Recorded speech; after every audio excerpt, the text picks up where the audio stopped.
listener production. Welcome to Take a Hike Podcast, a podcast that's going to be taking you through North Queensland's best parks and trails. Guiding us through the podcast today from the Townsville Bushwalking Club is Cherry Judge, Lewin Warnicky, and I'm Blair Woodcock. Last week, Brock Hook joined us. He spoke about some amazing adventures that you guys got up to on that Herbert River. I'm still blown away by that stuff. He's going to be back in the studio very shortly because he's not just a local adventurer. He's a adventure racer and participated in numerous races around Australia and internationally as well. So we're going to get the lowdown on that from him very shortly. But before we get into it, you raised a good question the other week, Lewin, as we were on a hike. You asked the question individually of everyone what we thought was the greatest or the best hiking size. Yeah, what is the perfect number of people out on a hike? Yeah. Personally, my favourite is one. Solo? Solo. I love that. I love the peace. I love the serenity, the nothing else. Like, I never really thought much about it until I was like backpacking around and doing that solo. And I really liked that you only had to look after yourself. You can stop whenever you want. You can take a photo of this or that, and it's all up to you. Yep. I like that. Yeah, you choose your own adventure. It's fantastic. Yeah, it's dangerous. I get that. It can be, yeah. And I think outside of that, if you're not going on a solo thing, it has to be small. I don't have a precise number, but less than 8. Yeah, for me, it's about 2 to 6 people. 6? I like to share the adventure these days. 4 being probably the ideal number for me. But I think the perfect number on a whole, from a safety standpoint, is 6. Because if one person gets injured, you'll have 2 people staying with that person there, and then you got another 3 that could go off and send for help. Yeah, you can split the group up is a safety point. It's a pretty smart way to look at it. What size do you think is just nope? Well, Queensland National Parks have a good number records. So it's 15 max off track in national parks without a permit. Yeah. So that any more than that, the group can get hard to manage, especially off track. And then that's where injuries can come or getting lost or whatever. And then it's actually 40 for on track. Is it really? Yeah, that's quite a big number. That's insane. See, I just wouldn't turn up. Yeah. So I've been a guide for our local company, Outer Limits, and we did have school camps come through that you have like 30 kids on, and you have multiple leaders that way. So yeah, you have one at the back, one in the middle, and one at the front, and you can communicate through radio. So you can mitigate risks, but I mean it's not enjoyable. Like you don't any more than 6, maybe 8. You don't bond like. To bond with somebody when you're overnight, camp overnight is a good way. You spend more time, you share the different hardships and experiences, but you also get to chat individually to people. If there's more than 8 people, you can't have that in-depth conversation and get to know them really well. Yeah, that's a good size, I'd say. I'd be happy with that. 40, no chance in hell though, and especially if they're kids as well. No offense to the school groups out on the Outer Limits school groups, but anyway.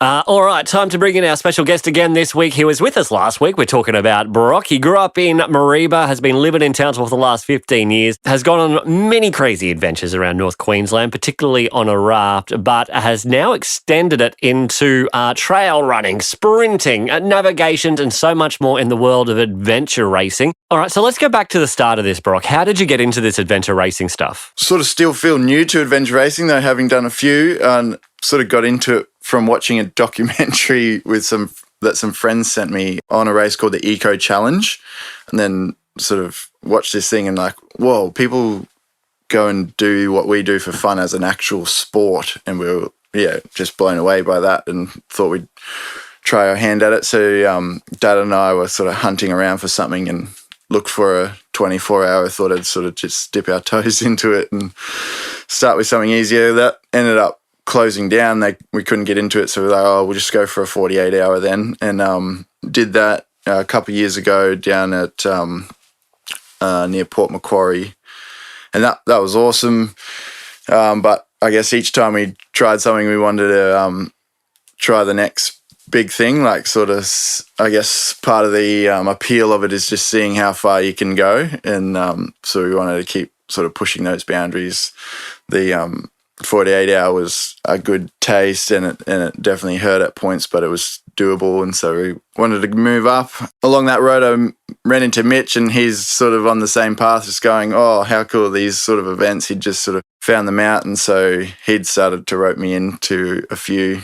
He gave me like half a week's notice for one time. He just said, oh, what are you doing on the weekend? I said, oh, I'm down in Brisbane. He said, well, there's a 24-hour adventure race if you want to go do it. I was like, oh, don't have any gear, got no bike, nothing. He's like, oh, I'll find you some gear. It's like, yeah, well, it's got to fit me. I don't fit on most bikes. But anyway, he managed to pull a bit of gear together, and we just went and did a 30-hour adventure race down in Port Macquarie and went all right in that. And then, did a 100-hour down in Grafton.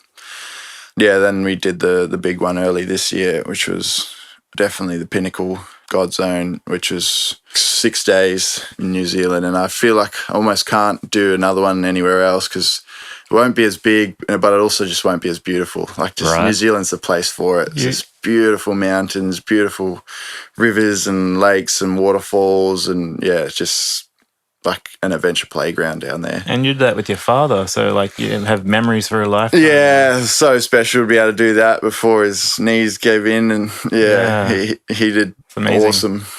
Just absolutely crushed it. And he's turning 54 this year, so he's not the spring chicken he used to be. But yeah, it was such a cool experience.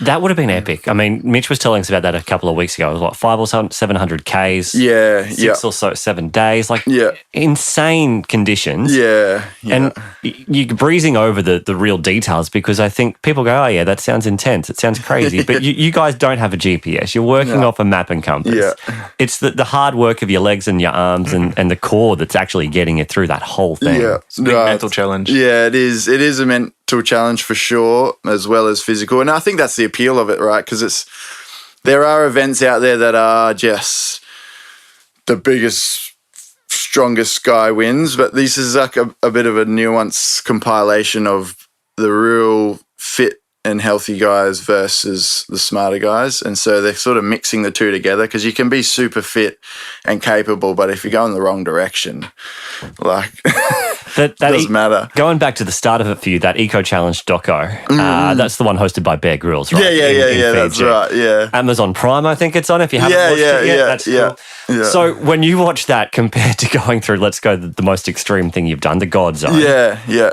When you watched the Fiji doco, were you like, yeah, I could do that easy? Or it's like, oh, this is interesting. I wonder what it's like. Yeah. What's the comparison from watching it to going through God Zone? Yeah, I think pretty similar. Yeah, God Zone, probably the biggest adventure race in the world at the moment because Eco's kind of closed down. But I certainly wasn't watching the Eco Challenge going, oh yeah, that'll be a piece of cake. Like, let me at it. Like, I was just in awe of how far they were pushing it and how far they'd push in a sanctioned event. I think that was the appeal of it. Like, oh, they legally let people do stuff this gnarly. Like, yeah, because normally our experience is like, oh, a sanctioned event. It's like, yeah, it's going to be pretty low key kind of things. But yeah, New Zealand was not underwhelming at all. It was like, it was full on. And there was some bits that we were actually like, this is really dangerous. Like, we're scaling up these cliffs that had all this rubbly rock on it and we haven't slept in a couple of days, and just like looking at Dad and I was like, how cool is this? Like, we were just allowed to go and do this. I can't believe someone hasn't died in this event yet. That was like a real thrill. That's insane. And when you're saying scrambling up cliffs, you're talking a rock scramble, not a rock climb, right? Yeah. So it's just this big rock scree. Yeah. Right, okay. Yeah, but there were some bits that teams were going to try and do some low-grade rock climbs without gear just because they were getting cliffed out on certain route choices that they'd made. And yeah, that's insane. Pretty crazy. And like, yeah, you want to be pretty cautious with that because you haven't slept very well. So there are some local options for adventure racing as well. Yeah, and there's a few guys that are trying to promote more of them. Mitch obviously has got the one up at Tinaroo. Yeah, he's just recently taken that on, which is exciting. The one I saw on your Facebook page looked pretty cool. The Gauntlet, was it? Yeah. Gauntlet race run by Joel out in Charters Towers. Yeah, which is great great local race to sort of get your feet wet. I love that they called it a 1.6 kilometre sprint. Yeah. yeah, So it's a 1.6K sprint, an 85 kilometre bike, mountain bike? No, it was actually a road bike. So he's actually designed it to mimic coast-to-coast race in New Zealand. So there are a bunch of local guys here trying to train for that. And he's designed this course, to mimic that. And the coast-to-coast is basically, as the name suggests, race from one coast of New Zealand to the other coast. And that has some road bike and mountain bike in it, I think. So, because to follow up the gauntlet, then there's a 22 kilometre trail run, not a sprint, I guess, and a 31 kilometre paddle. Yeah, trail run was definitely not a sprint. It was like in the sand. So you were hurting on that. And the paddle was down what down the Burdekin River. That's stunning. Yeah, it was really, really lovely paddle. It's a relatively fast paddle, like you could take a K1 or a fast boat in it. But really good. Would recommend that event. Is that coming back? Yeah, it should be back. Yeah, it didn't get as much traction as Joel would have liked last year, but I guess that's how all good events start initially. But so good. Like he started the race, I think it was like 3 a.m. or something crazy. So you're racing in like the early hours of the morning, and then like you got to experience the sunrise as you just sort of transitioned, and you could hear all the birds because it's really out back, like just kind of coming awake with the sun as you were riding along. It was a really cool experience. That's beautiful. What's next? I'm really not sure. Like I said with Godzone, like you kind of like reach a certain point and go, well, how do you top that? Or where do you go with that? Mitch hasn't been satisfied. He's off doing heaps more races. I don't know if he shared about his one water race coming up, and he's training furiously for that. And there's a bunch of other guys training away, but I sort of feel a bit content and like happy to just go and run an amazing river with Lewin on the weekend, or just sort of enjoy the beautiful places we have around here and don't feel itching to go and try and conquer some other big race. But I'm sure something will come up. I got my younger cousins that Lewin was talking about who love rafting are sort of getting to that age now where they're old enough to come and do some races and things like that. So I think I might go and join them if they put their hand up. They're pretty good navigators as well with the map. They were giving us directions in Godzone during the transitions. They're only like 14 years old. So oh, wow. it was really good. And the next generation coming through? Next generation, super fun. They've got pretty nimble feet too in the off trail and rock hopping down the Herbert. And that's insane. Yeah. Well, mate, it's incredible to meet you. Your history of what you've done is amazing as well. It sounds awesome. If I had half the balls you did, it would be amazing to do. So thanks for joining us. Thanks, you. Brock. No, it's been a pleasure. And if you are heading out on the trails this week, please stay safe, and we'll catch up with you again next time on Take a Hike.